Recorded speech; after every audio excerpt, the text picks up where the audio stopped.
AITA for kicking my fiancée out of the house after finding out she lied about being infertile. I, 33M, have been with my fiancée, Emma, 30F, for 4 years. We've been engaged for 1 year, and we're planning to get married next summer. She's smart, funny, and caring, the kind of person who lights up a room just by being in it. I thought I hit the jackpot when I met her. Early in our relationship, Emma told me she was infertile. She explained that she had a medical condition during her teenage years, which caused complications and made it impossible for her to have children. She cried while telling me about it, saying how it was one of the hardest things she ever had to accept. I comforted her and told her it didn't matter to me. I wasn't interested in having biological kids anyway.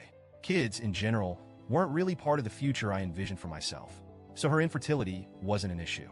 Over the years, the topic came up occasionally. Friends would joke about us having kids someday, and Emma would laugh it off, saying, "That's not in the cards for us, but we're happy as we are." I never questioned her. Why would I? I trusted her completely. Things started to unravel about a week ago. I came home after a long day at work, ready to collapse on the couch with a beer, when I noticed something on the bathroom counter, a positive pregnancy test. My first thought was confusion. Emma had friends over earlier that day, so I figured maybe one of them left it behind by mistake. But then a nagging thought crept into my mind. What if it was hers? I called out to Emma, and she came into the bathroom. I held up the test and asked, "What's this?" Her face went pale, and she froze like a deer in headlights. She didn't say anything at first, just stared at me with wide eyes. Then, out of nowhere, she started crying, not just tearing up, a full-blown breakdown. Through her sobs, she admitted that the pregnancy test was hers. I was stunned. My first reaction was disbelief. How is this even possible? She was supposed to be infertile. Had something changed? Was this some kind of miracle? But before I could ask those questions, she hit me with something I never saw coming. She wasn't infertile. She never was. I couldn't wrap my head around what she was saying. She explained, through broken sobs, that she lied to me early in our relationship because she thought I'd leave her if I knew she could have kids. She said she knew I didn't want them and thought that if I believed she was infertile, I'd stay. She claimed she planned to tell me the truth eventually, but as time went on, it became harder to admit. At this point, I was already reeling, but then she dropped another bombshell. About 3 months ago, she stopped taking her birth control without telling me. She said she wanted to see if we'd get lucky and if a baby just happened. She thought that if I found out she was pregnant, I'd change my mind about wanting kids once the reality set in.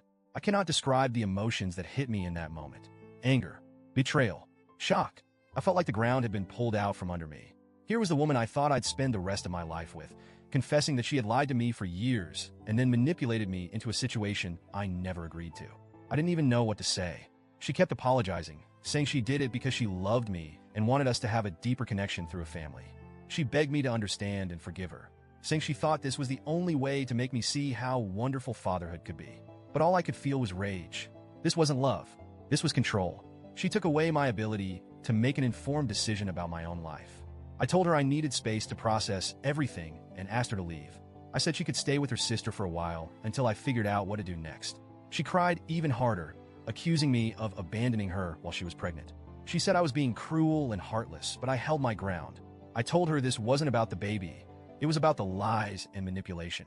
She eventually packed a bag and left, but not without a lot of parting words about how I was overreacting. Since then, it's been a non-stop storm of texts and calls from her. She's apologized, begged for forgiveness, and even tried to justify her actions by saying it was all done out of love. Her family has also gotten involved. Her sister called me, saying I was being an asshole for kicking Emma out while she's pregnant. Her parents left me a voicemail, accusing me of being a deadbeat dad for abandoning my child before they're even born. The guilt tripping has been relentless. But here's the thing, I never wanted kids. That's not to say I won't take responsibility for the baby, I will. The child didn't ask to be brought into this mess, and I'll do whatever I need to support them. But I feel trapped. My entire life has been upended because someone I trusted decided my feelings didn't matter. I've spent the past week replaying every moment of our relationship in my head, wondering if there were signs I missed. Did I overlook red flags? Was I naive to trust her so completely? I keep coming back to the same conclusion. No one could have predicted this. She lied to me about something so fundamental, and I believed her because I loved her. Now I don't know what to do. Part of me wants to end the relationship completely. How can I stay with someone who betrayed me like this? But another part of me feels like I should try to work things out for the sake of the baby. Would ending things make me a terrible person? Or am I justified in thinking this is too big to move past? I also don't know how to feel about the baby. It's not their fault, obviously, but I can't shake the feeling of resentment. Every time I think about becoming a father, it feels like a cage closing around me. I didn't choose this. It was forced on me. How do I deal with that without letting it affect the way I treat my child? I've been reading online forums and articles about similar situations, but nothing feels quite the same as what I'm going through. Most advice seems to boil down to go to therapy, which I'm open to, but therapy doesn't magically erase what happened. It doesn't make the lies and manipulation go away. AITA for kicking her out and taking some time to process this? Or am I being too harsh by focusing on the betrayal instead of the fact that I'm going to be a father? I feel like I'm drowning here, and I don't know which way is up.